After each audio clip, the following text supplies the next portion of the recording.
Hi, I'm Beth, and I like to share with you tips and tricks for preserving food, whether it's dehydrating, canning, or freeze drying. Today, I'm going to make a side dish, namely fried rice, and I'm using dehydrated ingredients to make that. So it's really simple, it's really easy, there's nothing magic about it, and actually you can switch around the ingredients to suit not only your taste, but what you have available in your pantry. So for starters, when I cook rice, I cook a lot of it, and then I actually save a bunch of it, dehydrate it, and it's super easy to do. You basically want to take white rice. You can do other rices like, a brown rice or a wild rice, but they have oils in them and they aren't going to preserve as long. I think if you use them within a year, it's really not a problem.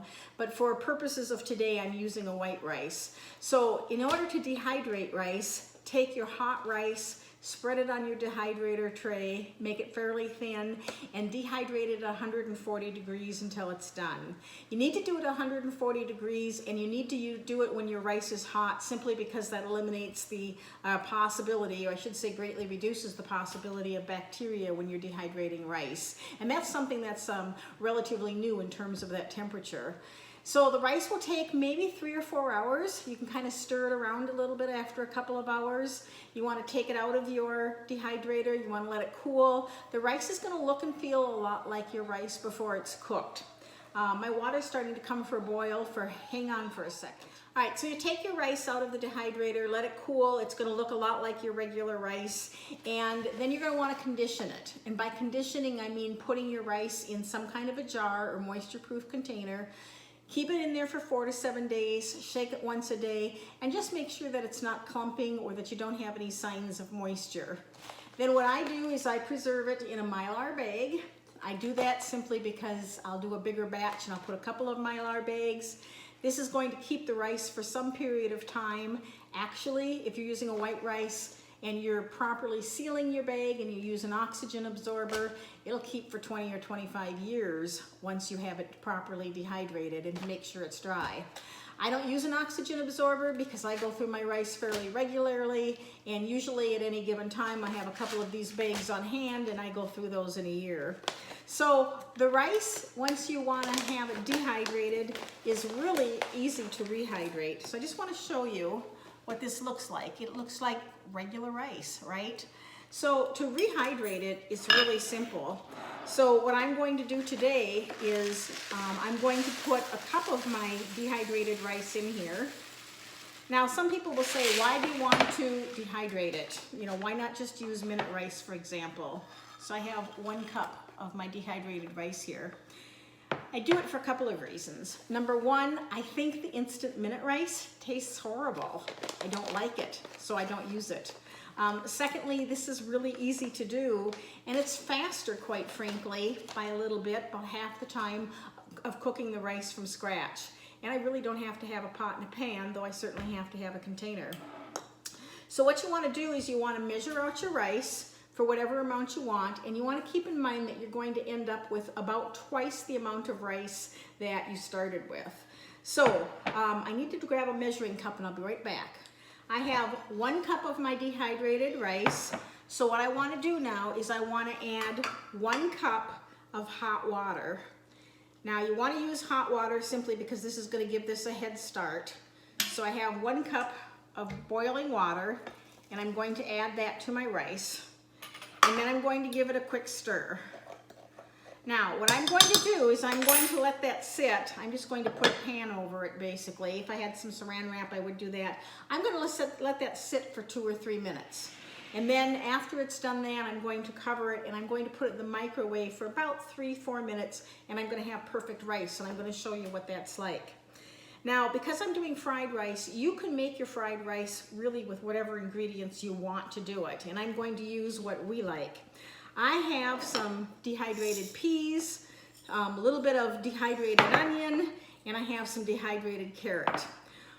These take a little bit of time to rehydrate. So what I did is, and I have these all rehydrated, I did that ahead of time. I took about a little bit less than 1/3 cup of peas. I took a little bit less than 1/4 cup of carrots, and I took about a little bit more than 1/8 cup of my onions. I put that all in a jar, put it in with hot water, put the cover on, put a towel over it, and let it sit. Now, normally an hour is really good for this. This probably sat for a couple hours because I ended up visiting with a neighbor in between, and the peas actually got a little bit to the color that you would find if you were going to overcook them a little bit, but that's okay. But notice that I ended up with almost 2 cups worth of vegetables.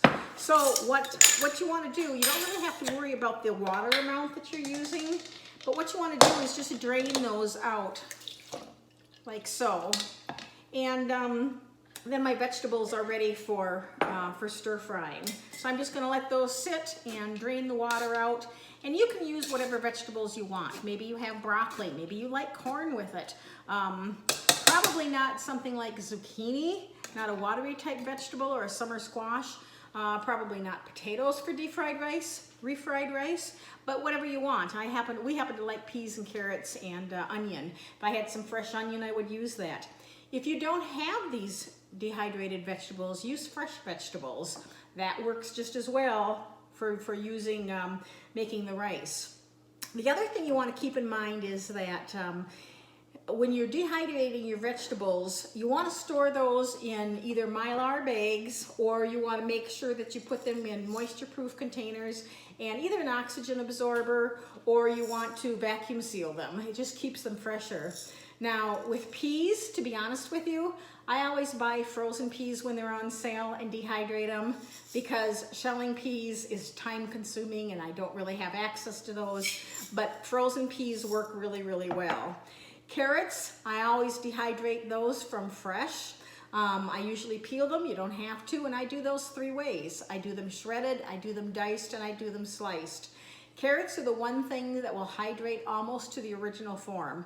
I can take sliced carrots, I can dehydrate those, I can put them in cold water, and they're going to rehydrate to almost their original form. These basically, for peas in particular, you're going to want to put those in boiling water and let those sit for an hour. The other thing you can do really is put your vegetables in a jar or a bowl, put them in cold water, let them sit in the refrigerator overnight. That works just as well. Again, if you don't have these vegetables to work with, use fresh vegetables, that's fine. The other thing that I'm going to do is I'm going to use really just a couple of things. 1 egg is sufficient for the fried rice. I'm going to use 2, it just gives us a little bit more protein. I'm going to use a little bit of sesame oil, and I'm going to use some soy sauce. So what I'm going to do next is I'm going to step away, and I have had this in here for, a couple of minutes now, and I'm going to put this in the microwave for 2 or 3 minutes, and then I'll be back. I just want to show you what this is like before I put it in the microwave. So you can see I have liquid in here, and it's pretty soupy, but by letting it soak for a few minutes in that hot water, it just begins to soften it. Then I just take a sheet of plastic wrap, I put that over my jar or my container, and I want that to vent just a little bit, so I'm leaving this a little bit open. I'm going to put this in the microwave, and I'm going to put it in for 3.5 minutes, and then I'll be back. My rice is out of the microwave. And in the 3 minutes or so that I let this soak, in the 3.5 minutes that I put it in the microwave, I have 2 cups of rice ready for my family, plenty hot, but 2 cups of rice. Now, obviously, if you have a bigger family, you can do a bigger amount. It might take you a little bit longer in the microwave, but in 6 or 7 minutes, I have cooked rice, and that's why rehydrated rice is so great. And this is just as good as the fresh. Completely done, completely soft, good to go. So, perfect. Now, how do you make fried rice? It's really pretty simple. If you don't have sesame oil and soy sauce, you can buy packets of stir-fried rice mix, and you can do that. Traditionally, you're gonna have an egg in stir-fried rice, and I'm gonna use 2 eggs just for the extra protein. So you basically are just going to take and crack your eggs open and then lightly scramble those. And the reason you're going to do that is because you're actually going to scramble your egg in your pan. Let me just grab a cloth here. What that does is allows those little bits of yellow egg, so to speak, to show up. And I like that. I think it kind of gives a little bit more color. So I'm just lightly going to scramble this. And then I have a pan on the stove heating up with just a little bit of vegetable oil in it. You can use olive oil certainly, or canola oil, or whatever oil you have is just fine. I didn't salt or pepper this simply because the soy sauce is going to have a lot of salt. So I have 2 eggs, 1 is sufficient. If you have a bigger family, you might want a couple of eggs. And I'm going to go ahead and lightly scramble those. We all know how to scramble eggs, so I'm not going to take up your time, but stay tuned and I will show you how this all comes together. My eggs are scrambled, and what I want to do now is actually take those out of the pan because I want to save those yellow pieces to mix into the fried rice later. I think it's a little bit more appetizing that way. So, using the same pan that I have, I'm just going to add some vegetable oil, or in my case, I guess I'm actually using some olive oil. And then I'm going to fry my rice. Really easy. And again, you can use, you know, whatever you have available for oil. So I've got my heat on medium-high, and I've got my hot rice here. Held its heat pretty well. And I'm just going to spread that out in the pan. Now, if you're using a powdered rice mix, or I should say seasoning mix, this is probably a good time to do this. And what I'm going to do is I'm just going to let this rice cook a little bit. And when I say cook, I mean just basically reheat, get hot. I'm going to stir it a little bit. And I'm actually going to add a little bit more oil to that because I can tell by looking it's going to need a little bit more. Again, I'm using olive oil. You can use whatever kind of oil you want, an oil that doesn't have a lot of flavor. And just give it a good stir. And you're just going to let it not really fry as such, but you're going to let it, I don't know if I would use the word frying as such, but you want it to just sort of cook into that oil a little bit. And then I'm going to add my vegetables and my seasoning. All right, you can hear that sizzle, and you can see where the bottom of the pan is starting to get a little bit brown and the rice is wanting to stick to that. That's when I know it's time to move to the next stage. So I'm taking my peas, my carrots, and my onions. Again, these were dehydrated vegetables, and I simply let them sit in hot water for about an hour. And I'm going to add those. The quantities you add aren't important. It's you know, what you want to do or what you want to add. You know, more or less or different vegetables. But you can hear the water, the moisture really from the vegetables sizzling now. And if you are using powdered seasoning, definitely you can add it at this time if you want, if you didn't add it earlier.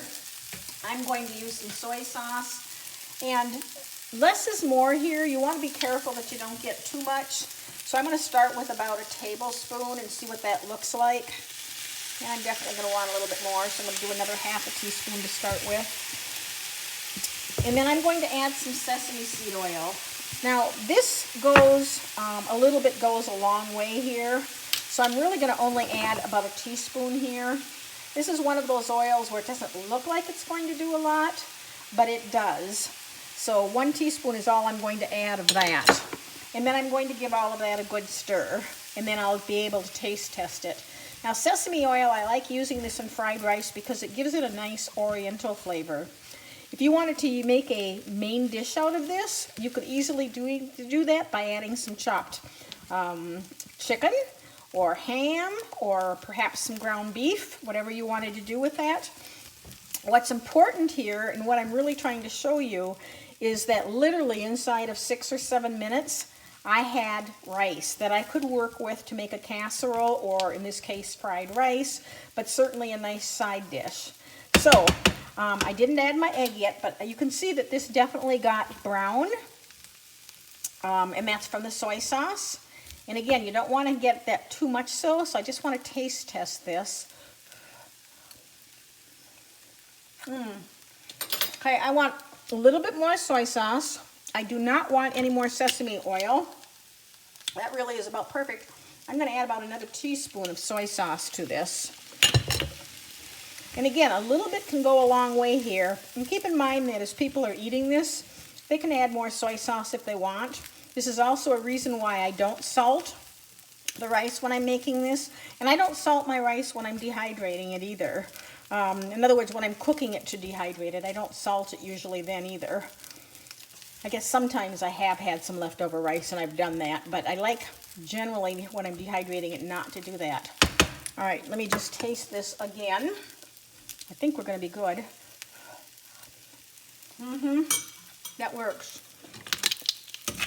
So then I'm going to take and I'm going to add my scrambled egg, which in my case is going to be the protein. And again, the reason I took the egg out is because it just gives you a little bit more color and you can see what's going on. If I were going to fry the rice in the pan with the scrambled egg in it, could do that, it would work. But I think you do want to scramble your egg ahead of time, and then if you want to add the rice to the pan while the egg is in there, that's fine. I wouldn't advise adding raw egg with the raw rice or with the cooked rice simply because you don't know for sure that you're going to get that egg cooked. So what I have now is a really nice, tasty, and somewhat healthy side dish that was really simple and easy to make. It probably took me about 20 minutes, including the time to scramble the egg and fry up the rice. So let's do a taste test. I hope today that you learned how easy it is to use your dehydrated rice to make some kind of a side dish. This was really easy, and I used dehydrated carrots, onions, peas also with this.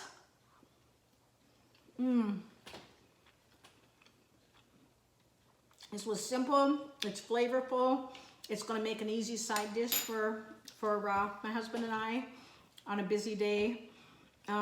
If you like this video and you want to learn more how to use your dehydrated food or your freeze-dried food, please give me a thumbs up. That helps more people discover this and tells me that people are interested in this. Really appreciate if you subscribe to the channel. That's in your lower corner. I'm not sure if it's right or left when I'm looking at the camera. But please subscribe to the channel, and I thank you for watching. Happy dehydrating.